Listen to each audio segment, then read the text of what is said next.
Hi everyone, I hope you're well. Today we're going to be looking at the A-level Edexcel paper from June 2024. We're going to be looking at paper 1, which is the first pure paper. Just before we start, if you do enjoy this video, please do make sure you like and subscribe. I'd really appreciate it. So, question 1 is a factor theorem question.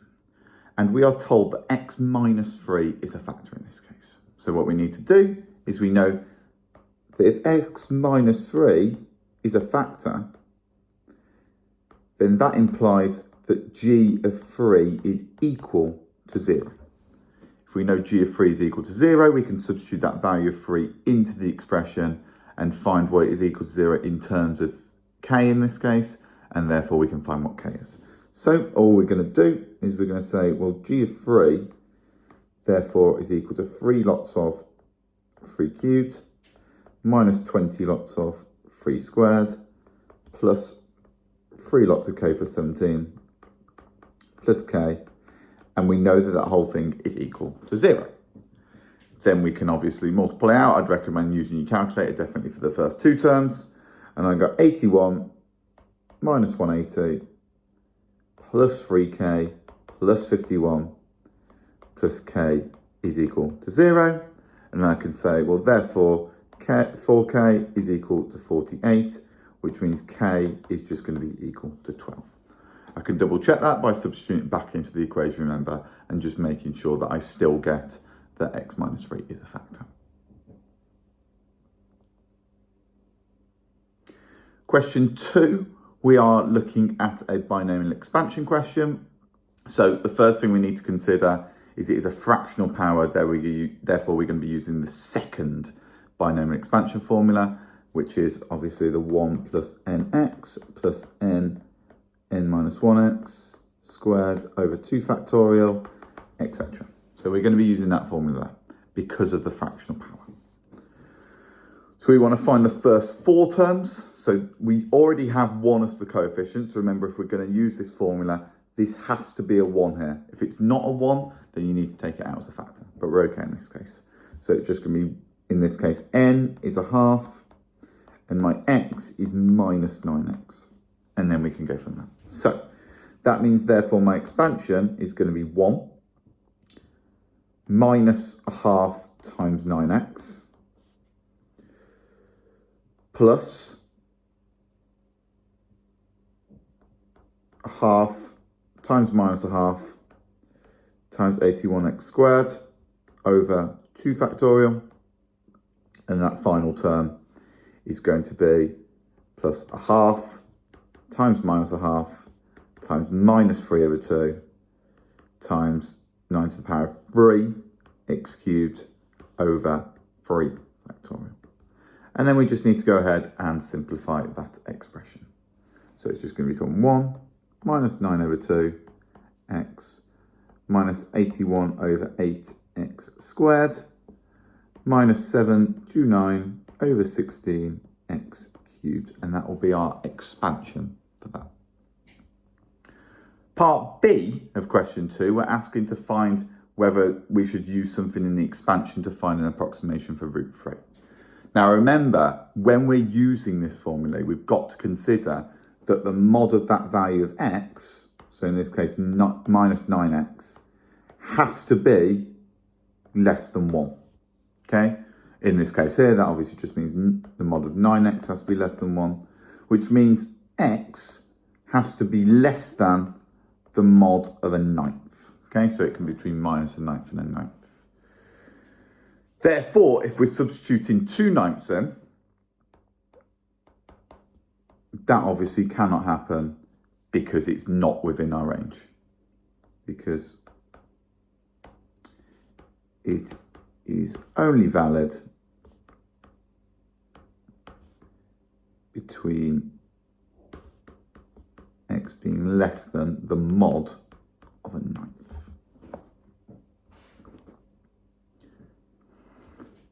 Question 3, we are looking at a numerical methods question. So first of all, we've been told that it's got a singular root, and we've got to show that the root lies between 3.6 and 3.7. And this is using our sign change rule. So if we've got f of x is equal to x plus tan of a half x, we need to sub in 3.6 and 3.7. So f of 3.6, once we sub that in, is going to give us minus 0.686. And f of 3.7 is going to give us 0.212. Now, if the sign has changed and the function is continuous, that means a root is in between those two values. If we sort of think of some function that looks like this, got a point there and a point there, that essentially means it's got to go through 0. So we just need to write a small explanation, change in sign, and the function is continuous.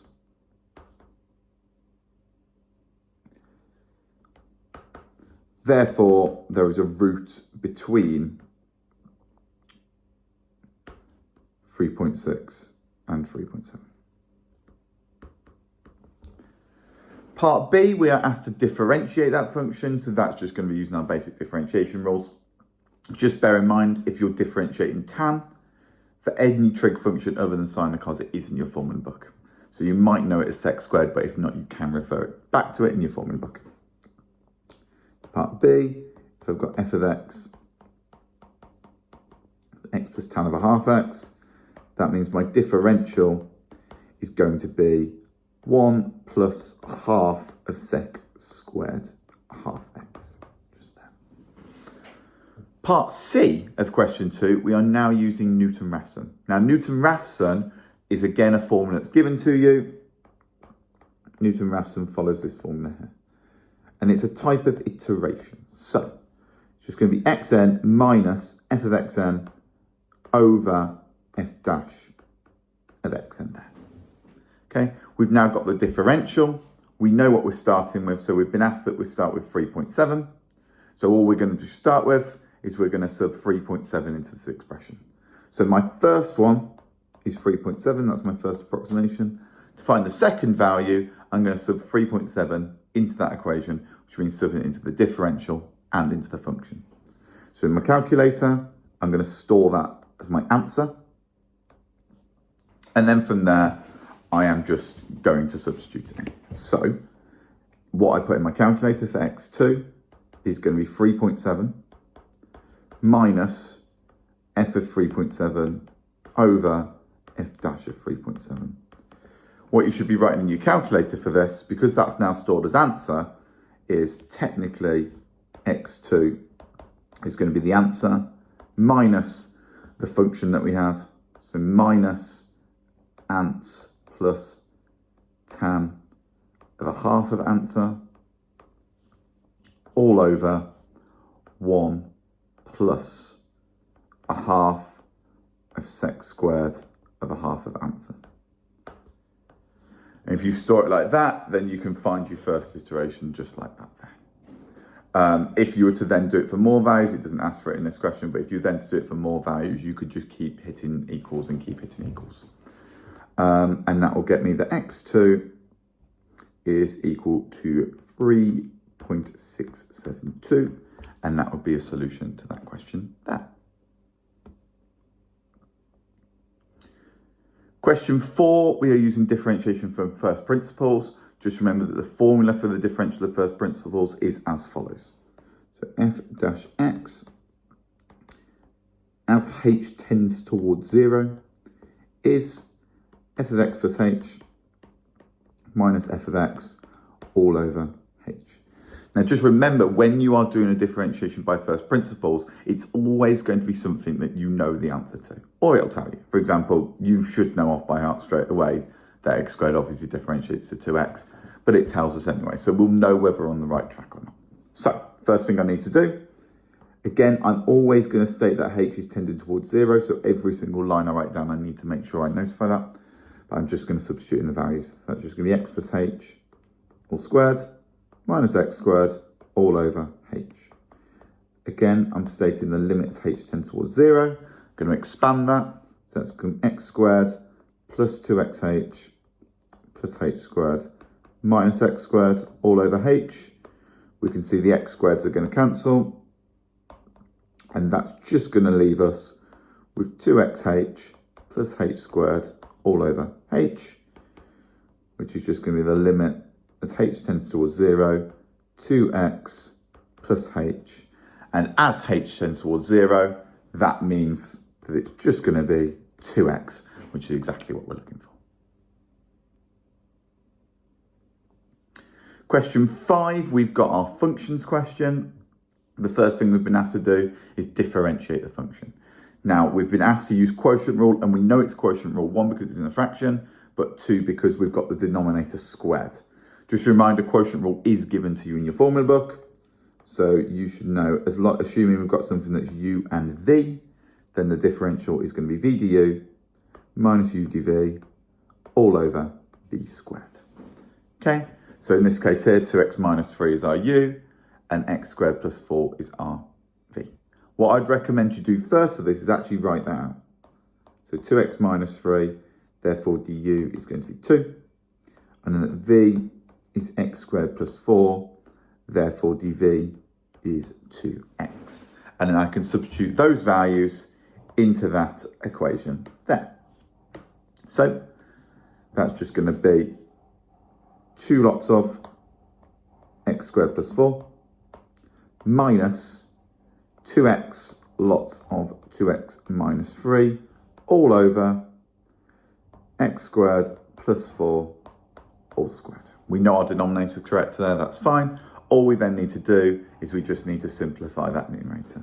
And that numerator is just going to simplify to minus 2x squared plus 6x plus 8 all over x squared plus 4 all squared. And that will be our differential using quotient rule there. Part B then asks us to find the values for which the function is decreasing. Remember, a decreasing function occurs when the differential is less than 0. In other words, the gradient is negative because it means it's going downwards, which means all we need to do is we need to set minus 2x squared plus 6x plus 8 over x squared plus 4 all squared less than 0, which means we've got minus 2x squared plus 6x plus 8 is less than 0.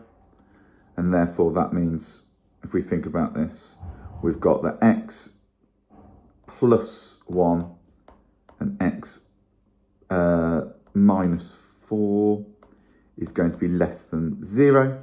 If we think about that graphically, we've got a negative here, which means it's going to follow this pattern here.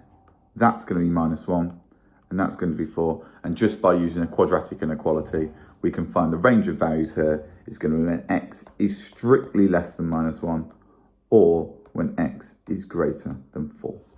Sometimes there it can also ask you to put it in terms of set notation, but that's the answer to that question there. Question 6 is a modulus question. So with this modulus question, the first thing we need to do is we need to find the coordinates of P. Now the coordinates of P are going to occur when it's at its minimum. Essentially, if you think about that shift up of 5, that means that's going to be the y coordinate straight away. So all we've got to do is find the corresponding value of the x coordinate. The x coordinate is going to occur when that whole function is equal to 5. So here, it's just going to be when x minus 2 is equal to 0 effectively, which means x is equal to 2, which therefore means that that point there, which we've labelled P, is going to be 2, 5. So the 5 is because of the shift up, and the 2 is because that is the original point at which we reflect and we flick the axis back off for the modulus. Part B, we are looking at finding the points of intersection with the line 16 minus 4x. Now, if we think about this graphically, if that's the intersection there, which is about 11, sorry, that won't be 11, that will be, 11 there. That means that the intersection is going to roughly occur about there. Okay, it's going to be slightly steeper than the line we've got before, which means it's only going to intersect with this axis here, because it means it's going to tend off to a much bigger value up here. So it's only going to intersect with the positive axis. Therefore, I only need to make it equal to the positive version of that line. So all I'm going to do is I'm going to say, well, 16 minus 4x is going to equal to 3 lots of x minus 2 plus 5. And that's the positive version of the line, which is the only line it intersects with. And then we're just going to rearrange that equation in terms of x. So that's just going to be minus 4x is equal to 3x minus 6 plus 5, which means we get 17 is equal to 7x, which means x is going to be equal to 17 over 7. If we found the intersection with the negative of that line instead, then that wouldn't occur. And that would effectively occur with the negative line. Say this is the equation of the line we've got. It would effectively occur somewhere down here, which we know can't happen for that line because the domain of that part of the line is only when x is less than or equal to 2 in this case. And that would give a much bigger value than 2, as we can see here. Part C of this question, we're asked to find the range of values for k for which it intersects with a specific line kx plus 4. So again, if we think of this graphically, we are essentially looking at the line. We know it intersects at 4, so we know it's going to intersect here. And we're looking at the gradient of that line where it'll intersect twice. Now, any gradient shallower than an intersection with this point here won't intersect at all. If it intersects with that point, then we know it's going to intersect once. And if it goes past and is a greater gradient than that point, then we know it's going to intersect twice. Our only other condition is the gradient cannot be steeper than the line we've got here. And the reason it can't be steeper than that line there is because that then means it'll only intersect with the negative version and it will never meet with that positive version. It'll tend off in completely different values. So it's got to be less than 3. All we've now got to work out is what our minimum gradient can be. And that's going to be when it intersects with the point P. So all we need to say is there is going to be one intersection which passes through P.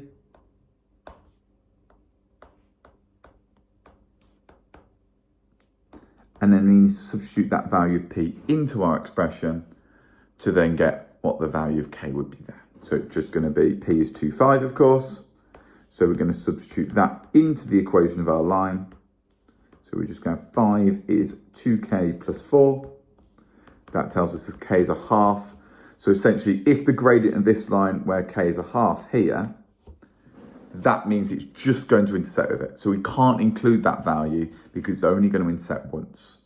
We also can't include the value when it's equal to 3 because that means it's going to be parallel to it. It's just going to run at sort of train tracks to it. Therefore, our range of values is just going to be between a half and 3, exclusive of those values there. Question 7, we are looking at a little bit of integration with a little bit of modelling here. So, first thing we've got this differential equation and we want to make h the subject. Now, if you've gone from a differential into an integral, that is going to be using a differential equation here. So, all we're going to do, I'm just going to go onto another page to do this integral. I've got dh by dt is equal to minus 0.12 e to the minus 0.2t. And I want to integrate this. If I'm doing a differential equation, everything with h needs to be on the same side as dh, and everything with t needs to be multiplied by dt. So that's just going to be dh is minus 0.12 e to the minus 0.2t dt. And now I'm in a position where everything with t is multiplied by dt, everything with dh is multiplied by dh. And therefore, I can just integrate both sides accordingly. Okay, so that means 1 dh integrated is just going to become h. And this left-hand side here, divide by the differential of that power. So I'm going to get 0.6 e to the minus 0.2t. And of course, remember, we're doing indefinite integration, which means we do need to apply a constant on the end. We will be given some condition for that constant. In this case here, we are told initially that the tank of water is full. So we know that when t is 0, h is at its full capacity, the height is 1.5. We can substitute that value into our expression, and we get 1.5 is 0.6 times 1 plus c, so c is going to be 0.9 in that case there. Therefore, we know h is going to be 0.6 e to the minus 0.2 t plus 0.9 there. Part B of question 7 is asking us to find the time it takes for the depth of the water to decrease to 1.2. So all we're going to do now is we're going to substitute in that value of 1.2, and we've got to rearrange for t. So part B here, we know we're making 1.2, 0.6 e to the minus 0.2 t plus 0.9. And all I'm going to do is I need to make t the subject of this equation. I'm trying to find t, which means I'm going to have to take logs of both sides. And now I'm taking logs because t is currently in the power. And the only way to make something the subject that's currently in the power is by taking logs and bringing that power down. My issue is I can't do that just yet. I need to get in a position where I've got e to the power of something equals everything else, and then I can take logs of both sides. So I'm going to minus 0.9 from both sides. And then I'm going to divide by 0.6. So that's going to get me a half is equal to e to the minus 0.2t. And then from there, then I can take logs from both sides. So if I take logs from both sides, that just means I'm going to get ln of a half is equal to ln of e to the minus 0.2t. Ln of e is just 1, but once I've brought that power down, that means ln of a half is equal to minus 0.2t. Therefore, if I want t, it's just going to be 1 over minus 0.2, lots of ln of a half. It wants your answer in terms of decimals, so we can just put that in our calculator. If we wanted the exact form, we would have to manipulate it slightly, but we can just put that in our calculator and we get 3.47 hours. It does want it in hours and minutes. It's asked for that. Therefore, we need to consider 3 hours and then 0.47 of an hour. If you're unsure how to get that into minutes, you just need to multiply that value, 0.47, by 60. And that will get us 28 minutes there. If you're unsure about that last part, again, check whether that is logical or not. So 0.47 hours is roughly just under half an hour. So 28 minutes seems pretty much bang on the money.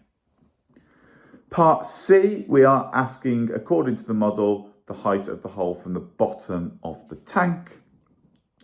And we know from from the equation, the line we've got, that as t increases and t increases, this value here is going to get closer and closer and closer to negative infinity. E to the power of negative infinity tends towards 0, which means this part of my equation disappears, and that means it gets closer and closer and closer to the asymptote of 0.9. So as t increases,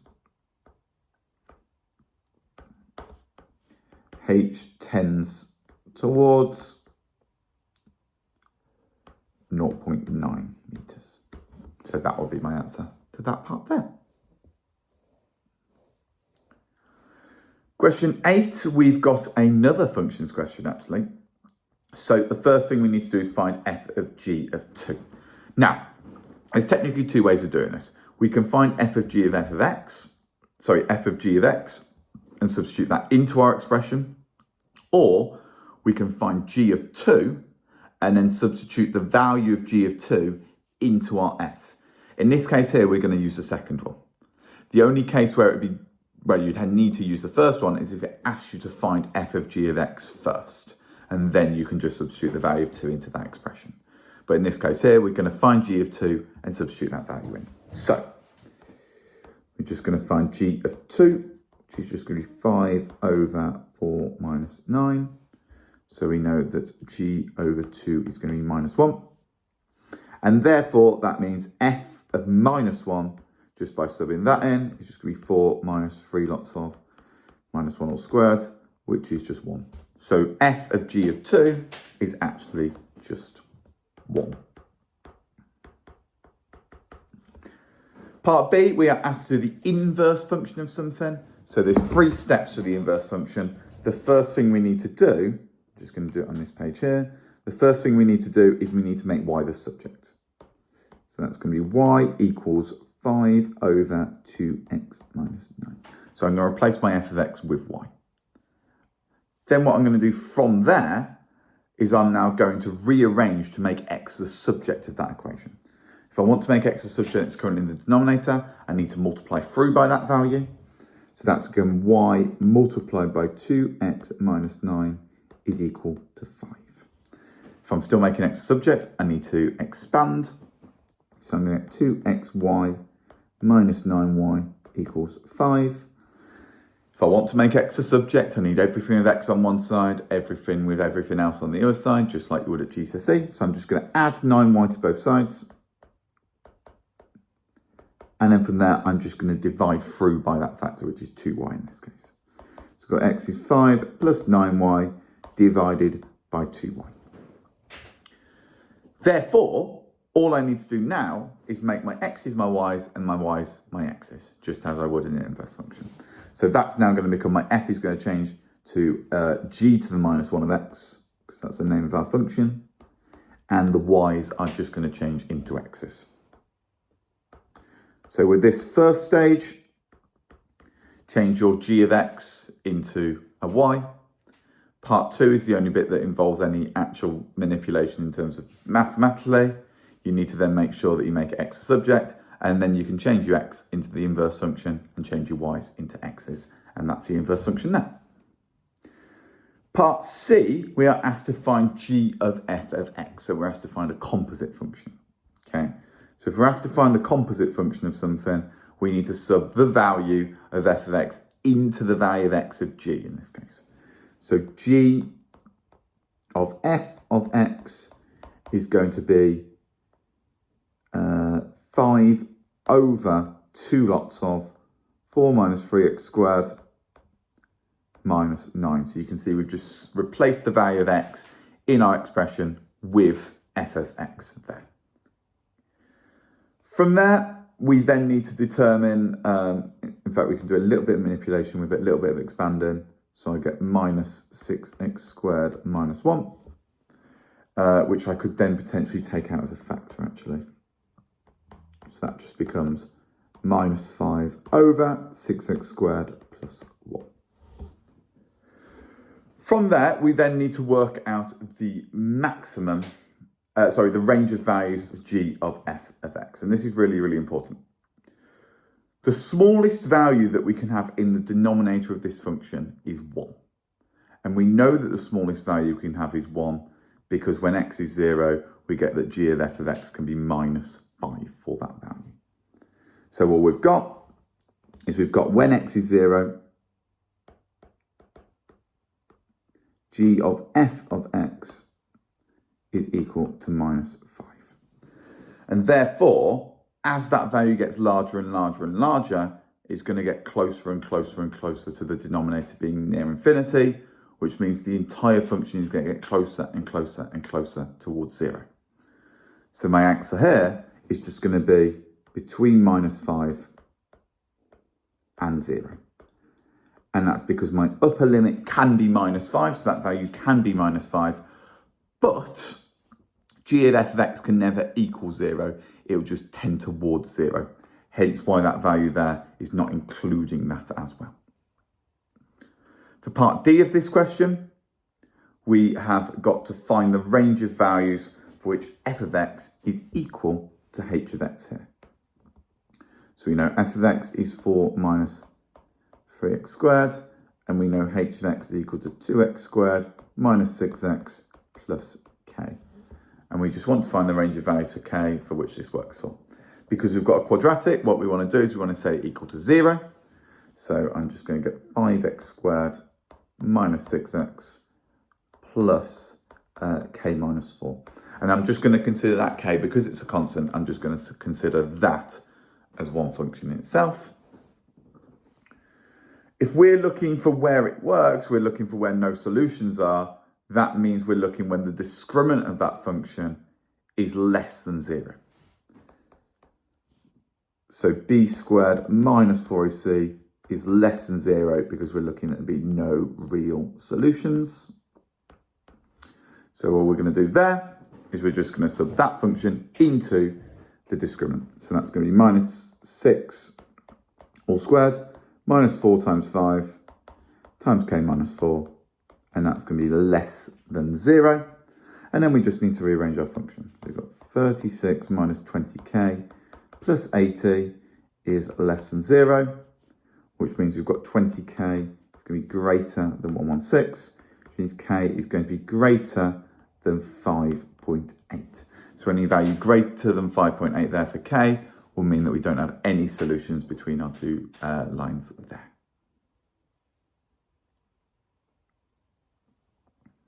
If I'm looking at question 9 is a geometric sequences question. And the first thing we want to do is prove that k is 5 over 2. So all I'm going to say is if it's a geometric sequences question, that means to get from here to here, we must multiply by some common ratio. To get from here to here, again, we must multiply by some common ratio. Therefore, if I've got 3 and 4k minus 5, and I times that by a value, that should get me our second term there. And same with the second to the third term. So if I've got the second term, and then multiply that by the common ratio, it should get us to our third term here. Okay, call that equation 1 and that equation 2. Equation 1, if I make r the subject of this, I get 3 over 4k minus 5 over 9 to the power of 7 minus 2k. For my second equation here, I get that r is going to be equal to just this on the screen here. And therefore, if r is equal to both of them, I can set both of those equal to each other. So I've got 3 to the power of 4k minus 5 over 9 to the 7 minus 2k is equal to 9 to the power of 7 minus 2k over 3 to the 2 lots of k minus 1. Now, I'm looking to get it, first of all, cross multiply, get it in terms of just a straight line, and then from there I can find my basis 3. Once I've got my basis 3 on both sides, I can equate the powers to each other, and I can find my value of k there. So, it's just going to become 3 to the 2, 7 minus 2x, essentially times by 3 to the power of 2, 7 minus 2x. Perfect. And that will be equal to 3 to the power of 2k minus 1 times by 3 to the power of 4k minus 5. Now I can manipulate that, combine them, so that's just going to be 3 lots of 2, 7 minus 2k minus 4k minus 5. So if I just, plus 2 lots of 7 minus 2k, and that's going to be equal to 3 lots of 2k minus 2 plus 4k minus 5. And I've got 3 to the power of something is equal to 3 to the power of something else. Those powers are just equal to each other. So I've got 14 minus 4k plus 14 minus 4k is equal to 6k minus 7. And then from there, we can just manipulate to make k the subject. So I've got 10, I've got 10k, I've got 14k is equal to 35. And therefore, that means that k is going to be equal to 35 over 14, which we know is 5 over 2.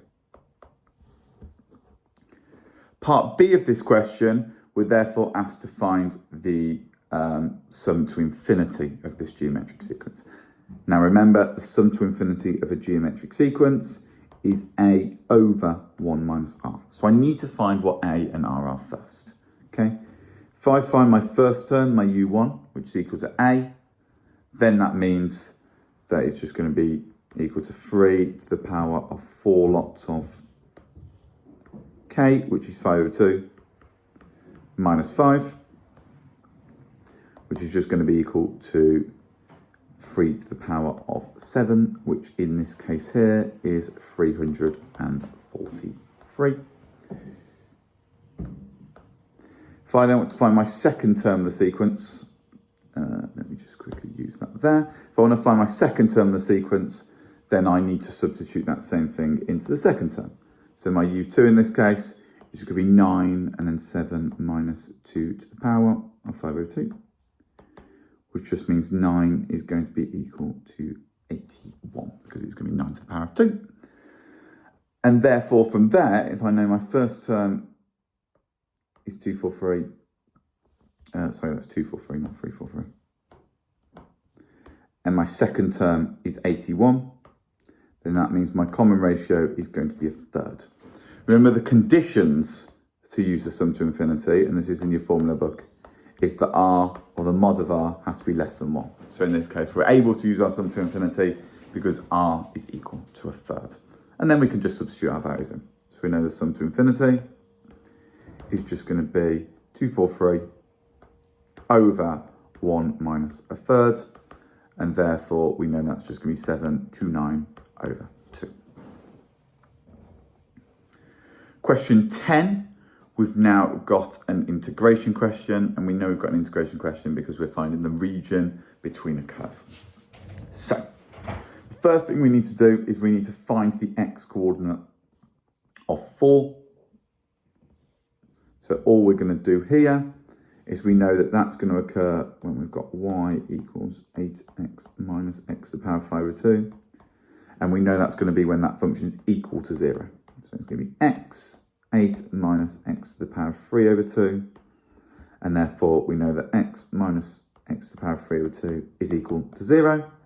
And therefore x will be equal to 4. And that'll just be verifying that for point A. The line L1 is a tangent to the curve at A, so we now need to find the equation of that line L1. Tangent occurs, obviously, when we find the gradient using the differential at that point. So what we need to do now is we need to differentiate that function there. So that's just going to become 8 minus 5 over 2 x to the power of 3 over 2. And we are looking at the value when x is equal to 4, because we're looking at that point A that we've just found. Substitute that in. We know x to the power of 3 over 2 is 8. Times that by 5 over 2 is going to give us minus 20. And therefore, we know that the differential at that point, by subbing those values in, is going to give us minus 12 there. We can check whether that seems logical. So going back to the question before, we can see it's a pretty steep negative gradient. So we know, despite minus 12 obviously being very, very steep, we know we're on the right track because we've got a negative gradient there. And then what we can do once we've got that gradient, we know the gradient, we know a point on the line, we can find the equation of that line, of course. So we know that y minus y1 is equal to n lots of x minus x1. And then we can substitute the values in. So we know we've got the point for 0. So it's going to be y minus 0 equals to minus 12 lots of x minus 4. And then from that, we can just substitute the values in. So y minus 12x plus 48. And then we just want to rearrange it to get in the form it asks us to, which just involves adding 12x to both sides there. Part C of this question is now we are looking to find the exact area of R. Just remember, if we're looking to find the exact area of R, then that means that we're going to have to keep it in terms of root form, surds, logs, exponentials, anything that's sort of involved. We're not going to have logs and exponentials here, but exact form means you don't put it as a decimal, effectively. So, let's have a look at this here. We've essentially got a few areas we need to work out. If we can work out essentially this blue area here, and then we can work out the area of this triangle, we can do the area of the triangle minus the blue area, which will then get us the area underneath, between the curve and the intersection with that point there, effectively. So, all I'm going to do to start with is I'm going to start with actually finding the area under the curve. Okay, so my blue area in this case. And that is just going to be the integral between 4 and 0, because those are my limits, that's what it's between, of my original function, which will be 8x minus x to the power of 5 over 2 with respect to x. By integrating and substituting those values in, we've got 4x squared raised to the power by 1 divided by the new power, raised to the power by 1 divided by the new power.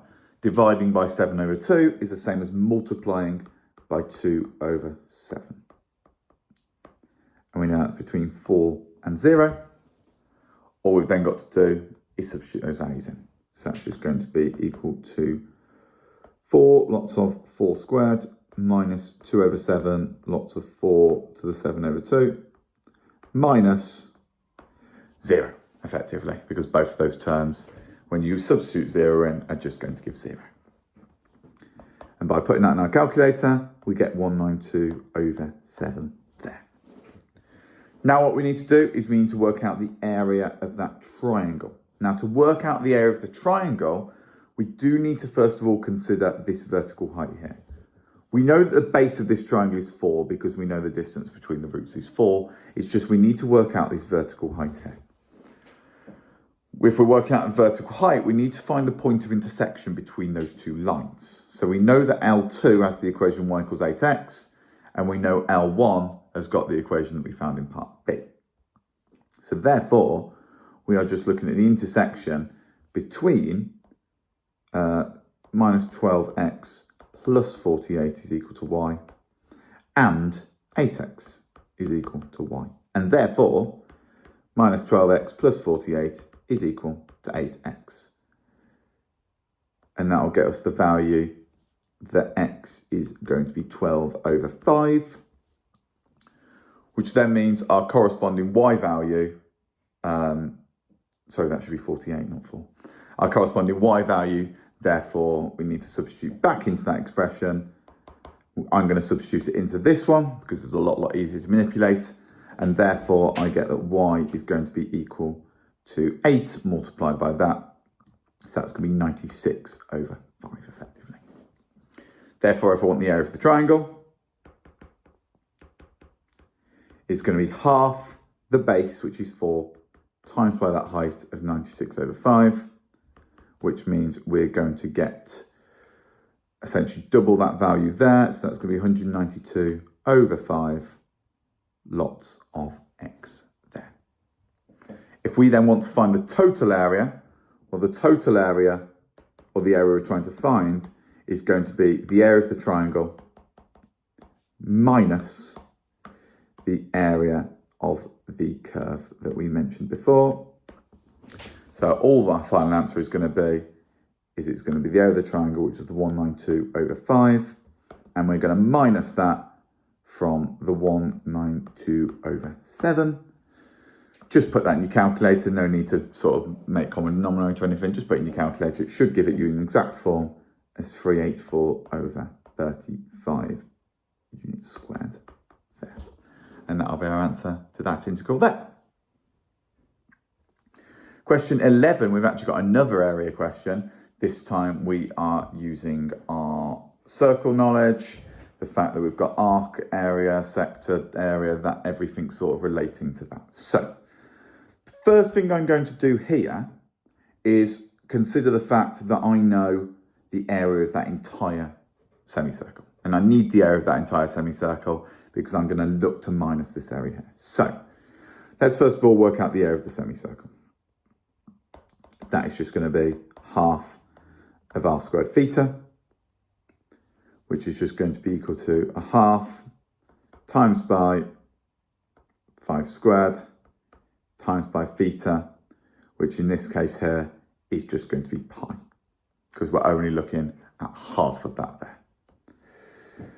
That therefore is going to be 25 over 2 pi. Again, it wants our answer in an exact area, which means I need to keep things in terms of pi. Do not put things into your calculator here, especially when it comes to manipulating with roots and pi at the end, because it will give it as a decimal and you won't get that final answer mark because it asks for an exact area. Now we've got the area of the semicircle, we need to basically consider how we're going to work out the area, the rest of the area of this function here. Now, I can see there's a triangle here. So if I can work out the area of that triangle, that's fine, okay? My only other issue is I then need to work out these. Now, because it's a semicircle and because this triangle, those lengths are going to be the same, that effectively means that those blue areas that I've just highlighted are going to be the same for both functions. So again, I can work out the area of that triangle, and I can just add on 2 lots of that blue area there. So let's work out the area of that triangle. The area of the triangle in this case is going to be a half of AB sine C. We know that it's just going to be 5 and 5, and we know that the angle's just going to be pi over 3 because that is an equilateral triangle there.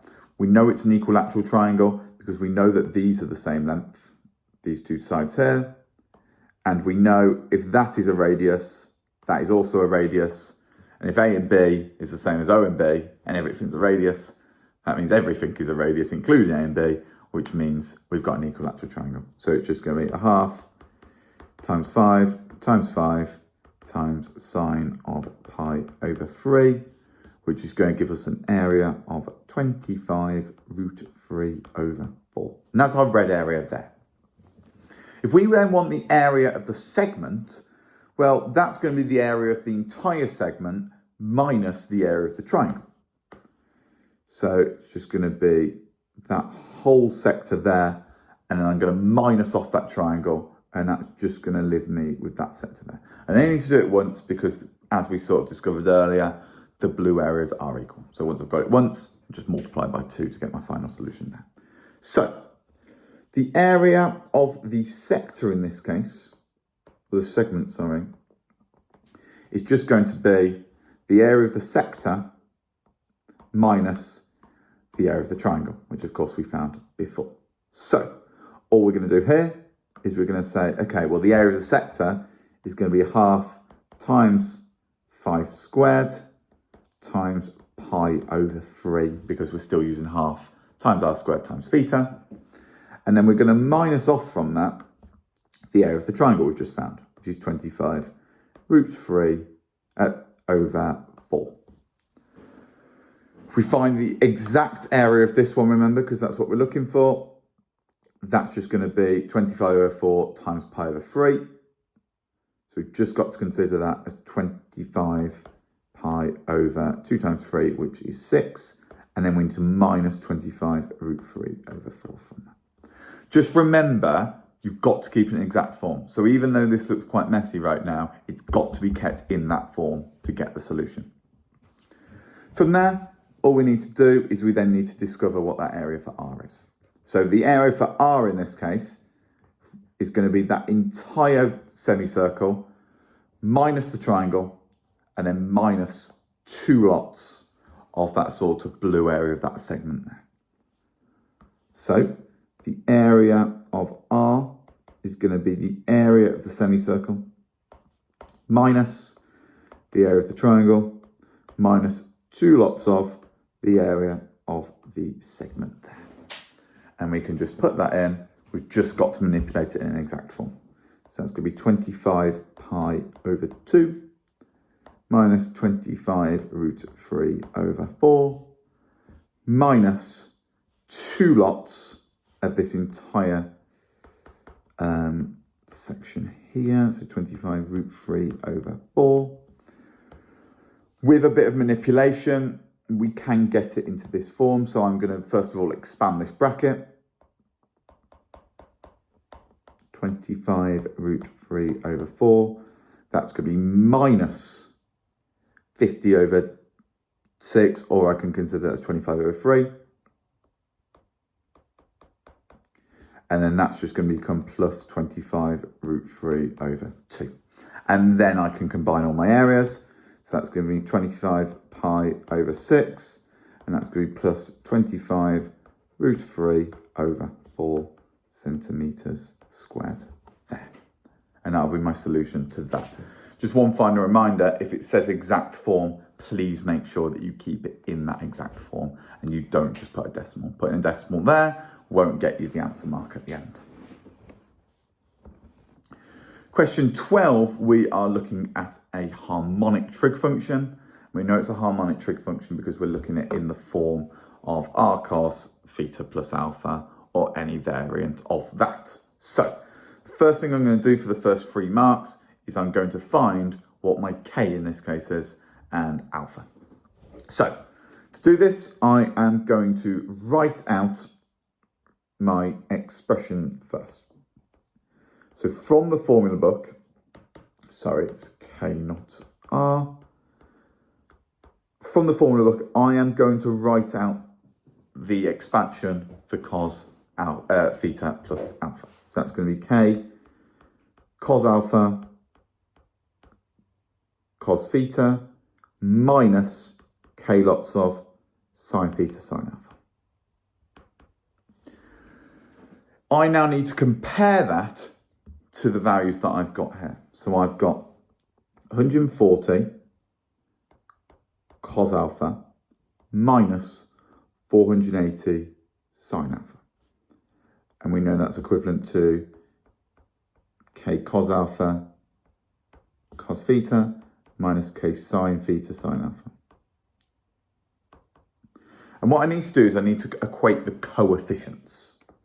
So what I mean by that is, for example, cos alpha relates to cos alpha here, and sine alpha relates to sine alpha here. Therefore, that means that k sine alpha is going to be equal to 480, and k cos alpha is going to be equivalent to 140. Now I've got those two values, I've got two variables, I've got two equations, and therefore I'm essentially I've formed simultaneous equations, so I can solve the value of k and alpha. Now we want to keep k in an exact form.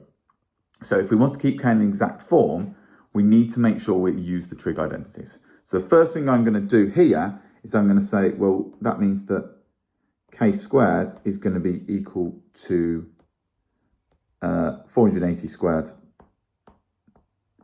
plus 140 squared. And I know that's the case because of cos squared plus sine squared, and the fact that that equates to 1, and therefore I can essentially use Pythagoras to work out that value of k. In this case here, our value of k actually works out really nicely to just be 500. If I then want to work out my value of alpha, well, I need to consider dividing these equations. And I can divide the equations because it's going to cancel my values of k, and it's just going to give me the value of alpha accordingly. So that means that tan alpha is going to be 480 over 140, which therefore just means that alpha is going to be 73.74 degrees.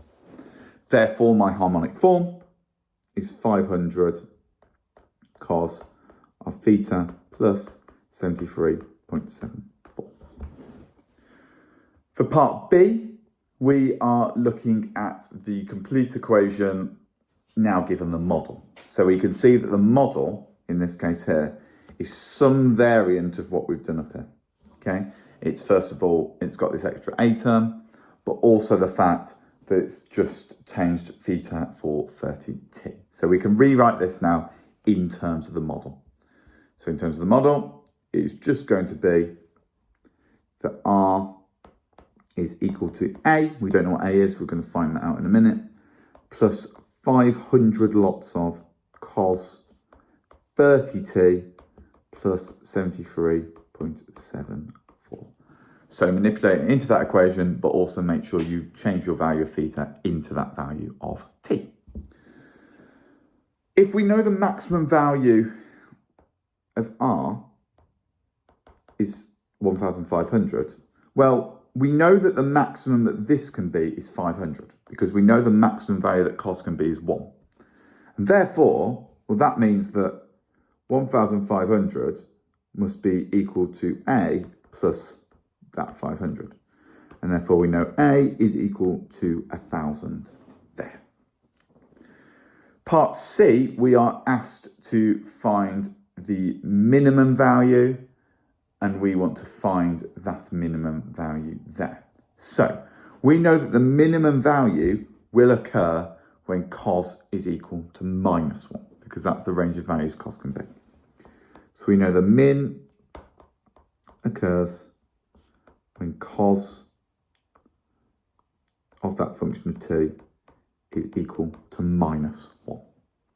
substitute that back into my expression, and I get that that's going to be R is going to be equal to 1000 minus 500 effectively.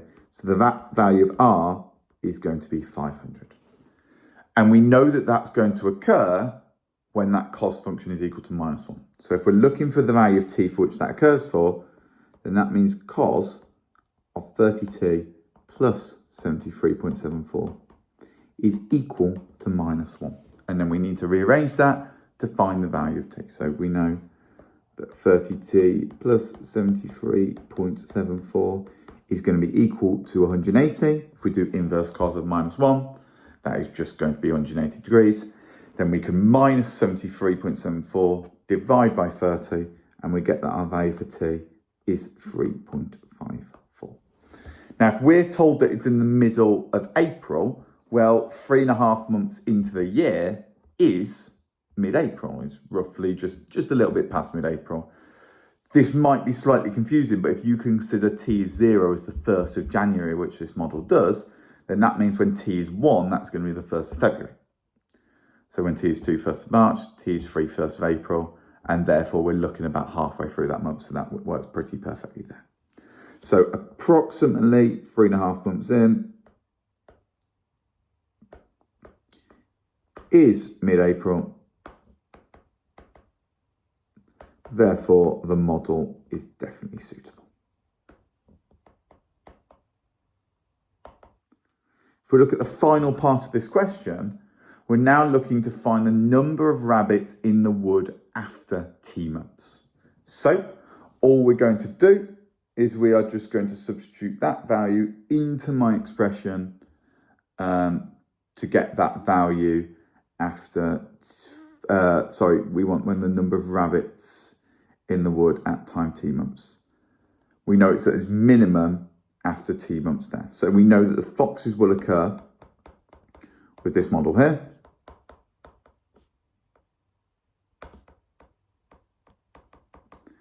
And we want that minimum value. So if we're looking for the minimum, then that's just going to be when f, in this case, is equal to 30. Because we know that that's going to occur when that is minus 1. Therefore, that whole thing is going to be minus 70. And therefore, 100 minus 70 is going to give us 30. So if that's when that is 30, we then need to find that corresponding value for t when that is 30. So that's just going to occur when sine of 30t plus 70 is equal to minus 1. Rearranging this expression, we've therefore got that 30t plus 70 is equal to 270, and therefore 30t is going to be equal to 200, and t is going to be equal to 20 over 3, not 200 over 3, 20 over 3. And then we can substitute that value back into our expression for the rabbits. So that's just going to be 1000 plus 500 cos of 30 of 20 over 3 plus the 73.74 we had initially, and that will give us R is 1033. Just be careful with this value here. You obviously can't have half a rabbit, therefore you've got to consider the fact that you're rounded to the nearest whole number there. And that will be the answer to that question there. Question 13, we have got a substitution question. So, the first thing we need to do is we need to show that the substitution is equal to this and then integrate accordingly. It's basically a normal substitution question, apart from it's been split into 2 parts for us, just to check that we're on the right track. So, first thing I'm going to do here is I've got a definite integration, which means when I do a substitution, my step 0 is I need to do the limits first. So, I know that this occurs when x is equal to a and when x is equal to 0. So, I know that x is equal to a sine squared theta. So if I want to get what my value of theta is, well, that's just going to be here. That just means I've got 1 is equal to sine squared, which means theta is just going to be equal to sine to the minus 1 of 1, which is just going to be pi over 2. With this second one here, Well, that just means I've got that sine theta is going to do for the exact same pattern, but this time it's just going to be that theta is 0. And those are my new limits there. The next thing I need to do is I now need to differentiate my substitution. So I've got that x is equal to a sine squared. I need now to differentiate that substitution. So dx by d theta is going to be, remember when I'm differentiating trig to a power, I can do that, but I've got to use chain rule. So I'm going to bring the power down, go -1 from that power, and I'm going to multiply by the differential of that bracket. In this case here, we're just looking at cos. Once I've got that, I now just need to rearrange that to make dx the subject, and therefore I can replace dx with that in terms of d theta instead. So d theta, bring that up here, and that just means when I substitute that back into my original, first of all my limits are now pi over 2 and 0, but now I've got x to the power of half, which we'll manipulate in a minute, that's fine, multiplied by a minus x, multiplied by 2a sine theta cos theta d theta. And that's perfectly fine to have so far. Now all I need to do is I need to manipulate these x's in terms of a and theta instead. So if I know that x is equal to this, and all I need to do to work out what x to the half is square root both. So that's just going to be, if x is equal to a sine squared, that just means that the square root of x is going to be equal to the square root of a sine theta there. So I then need to do the same thing for a minus x instead. Well, I need to manipulate and find what that is first. So if I've got that x is equal to a sine squared theta, I need to now manipulate that to get a minus it. So the first thing I'm going to do is I'm going to times both sides by -1. And I'm going to add a to both sides there. So I've got a minus x is equal to a minus a sine squared. I'm going to take a out as a factor. So by taking that out as a factor, I've just got a minus x is equal to a lots of 1 minus sine squared. And therefore, the square root of a minus x is going to be equal to the square root of a multiplied by the square root of 1 minus sine squared, which is just cos theta. And then I can substitute all of that back into the equation. And then I get the following. So I get the integral between pi over 2 and 0 of x to the power of half, which we now know is root a sine, times by the square root of a minus x, which I now know is root a times cos, times by 2a sine theta cos theta d theta. Obviously simplifying all this, I then get 2a squared sine squared theta cos squared theta. If I then take my 2a squared out as a factor, I then can get it, so I've got it in the form of this here. And all I need to do from there, once I've taken that out as a factor, that 2a squared, so I forgot the limit there, is I just need to use the double angle formula. And I know I'm using the double angle formula because my final answer is in terms of the double angle formula. So if I'm using the double angle formula, that means that I've got sine squared cos squared, which if we sort of manipulate that, is just going to become 2a squared, lots of sine theta cos theta, all squared, which we can actually just consider to be a half of sine 2 theta, which therefore means I've got 2a squared between pi over 2 and 0.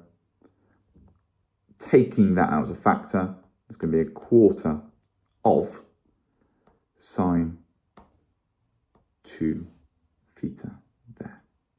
Sine squared 2 theta, sorry, there. D theta, and then the last little bit, which we can sort of see here, is we've taken out that factor of a quarter, and we're just left with a half a squared between pi over 2 and 0 of sine squared 2 theta. The reason I knew that it was using the double angle formula is purely because of the answer that we had there. Now our issue is, for part B, we cannot integrate with trig to a power. So remember, trig to a power we can differentiate using chain rule, but we can't integrate it. Instead, we need to manipulate that to become trig to a compound. Okay, and if we've got trig of a compound, we can just integrate that how we'd integrate trig normally. So, the way that we manipulate sine squared and cos squared to be in a form that we can integrate it is by using the cosine double angle rule.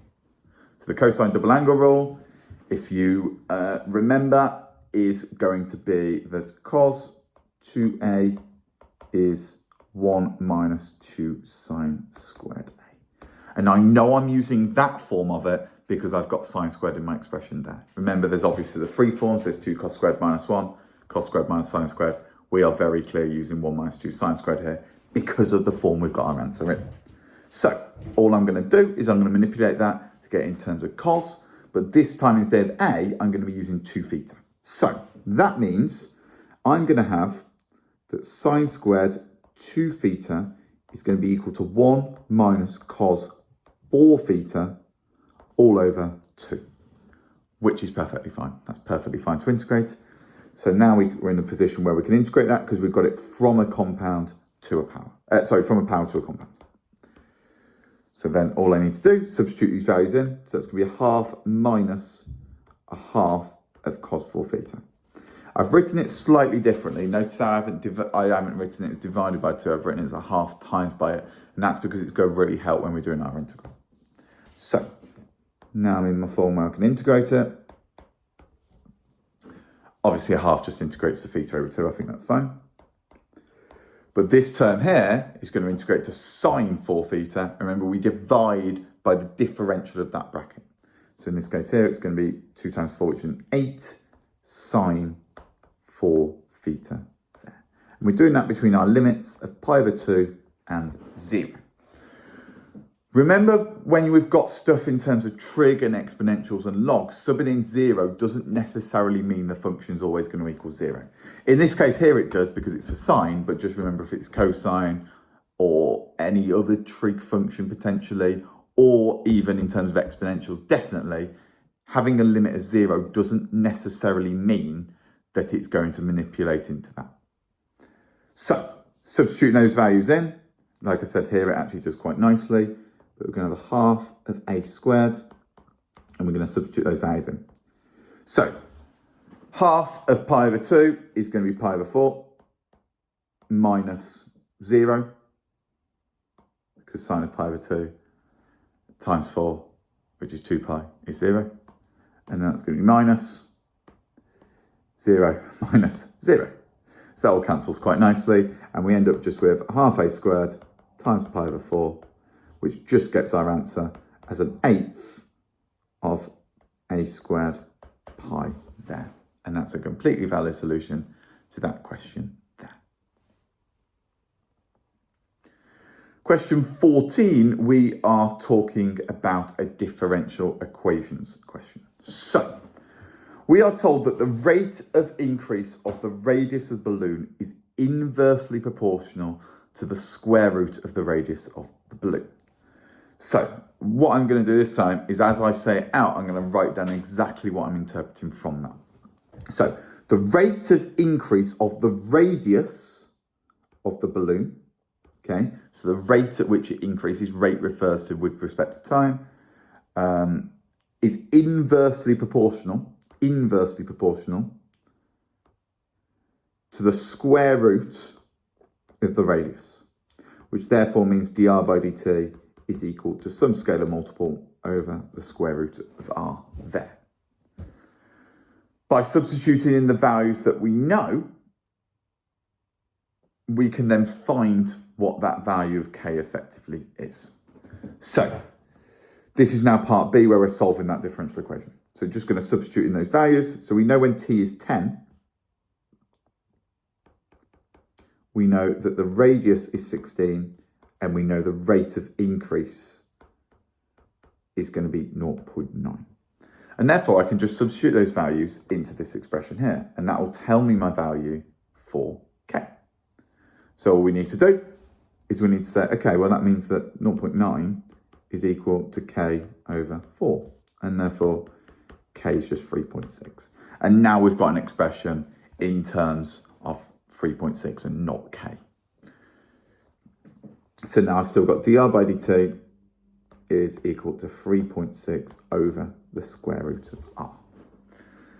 Now I'm in a position where I need to integrate it. It's really, really important when we integrate a differential equation, everything with r is multiplied by dr, and everything with constants or t's or anything in terms of t is multiplied by dt. So in this case here, we're going to have to cross multiply, and we're going to get root r dr is equal to 3.6 dt. Now in a position where I can just integrate both sides. This one, raise the power by 1 divided by the new power. Dividing by 3 over 2 is the same as multiplying by 2 over 3. And then this is just going to be 3.6t here. And remember, really, really important, to add that constant on the end. Something that's forgotten quite a lot. Again, we're given our initial condition to actually find what that value of c is. So we knew from before that when t is 10, we know that the radius is 16. So we could substitute that value into our expression, and we get 128 over 3 is equal to 36 plus c, and therefore c is just going to be 20 over 3. Therefore, if we want to make r the subject, which in this case we do, that just means that we're going to have, first of all, 2 over 3, r to the power 3 over 2 is going to be equal to 3.6t plus 20 over 3. And then from there, if we want to get rid of that 2 over 3, we're going to divide by 2 over 3. Dividing by 2 over 3 is the same as timesing by 3 over 2. So that just means r to the power 3 over 2 is going to be equal to 5.4t. And then that's just going to be 20 divided by 2, which actually straight away we could just write as 10. And that is the same as the solution we've got there. For part C, we are told we want to find the radius of the balloon when t is 20. So all we're going to do for part C is we're just going to sub in when t is equal to 20. And that's just going to give us the r to the power 3 over 2 is going to be equal to 20 times 5.4 plus the 10, which just means that's going to be equal to 118. And therefore r is going to be equal to 24.1. Part D is we're asking for a limitation of this model. Now, if we think about the model, we can see that actually the rate of change of this radius, as r gets bigger and bigger and bigger and bigger, that's going to keep getting, it's still going to be increasing. Even though that value is going to be increasing by a smaller amount each time, it's still going to be increasing because the dr by dt is positive. Now, if you think as t tends to infinity, what this value of t is going to be here for this linear expression, that just means it's going to keep getting bigger and bigger and bigger and bigger. And obviously a balloon does not have an infinite capacity, which essentially just means if the balloon keeps expanding,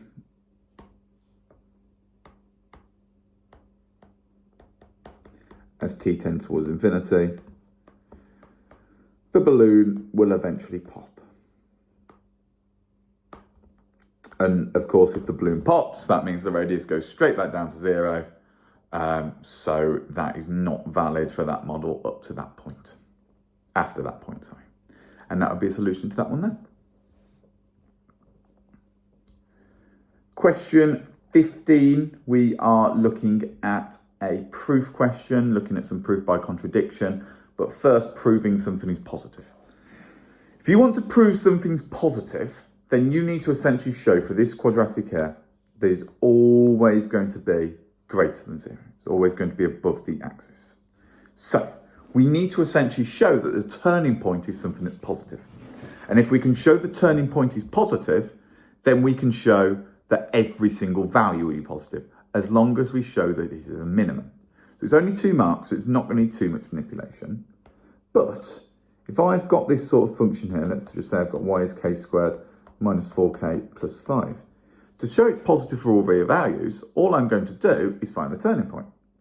So I can complete the square because it's a quadratic, or I can differentiate.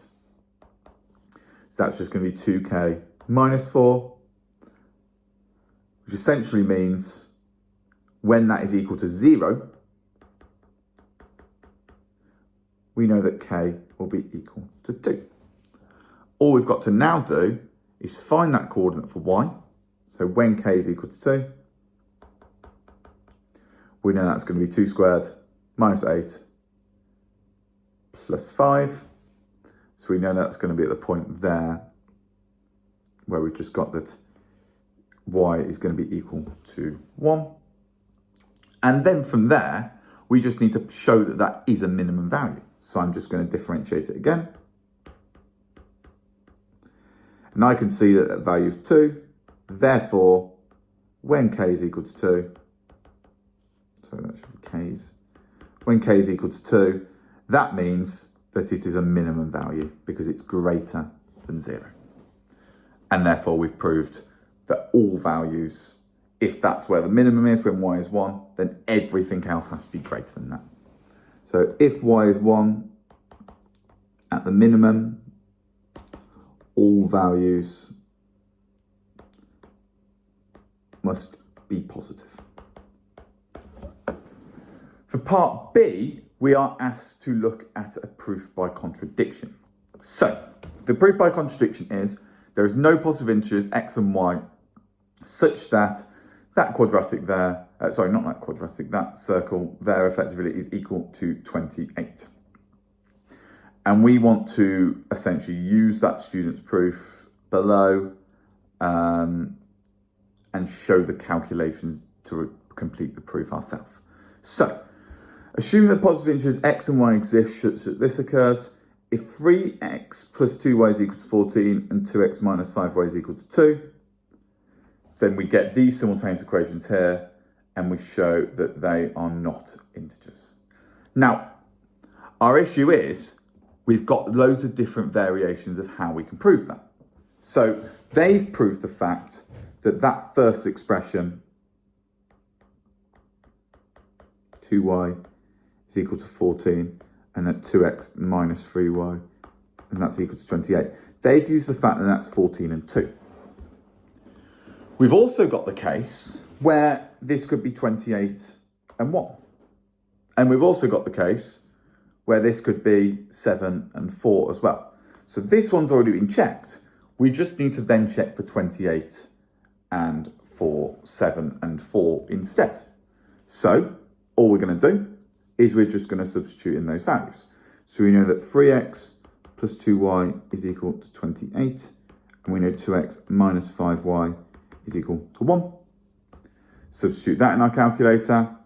We don't get integers. And then the exact same for 7 and for 4. We get that they are not integers. And therefore, we need to say our conclusion. So our conclusion in this case, therefore, no positive integers, x and y, such that 3x plus 2y, 2x minus 5y is equal to 28. And that's a perfectly valid solution there. And that brings us to the end of that paper. Thank you very much for watching. If you did enjoy and you did find it useful, please make sure you like, subscribe and share. I'd really, really appreciate it. And I'll see you next time.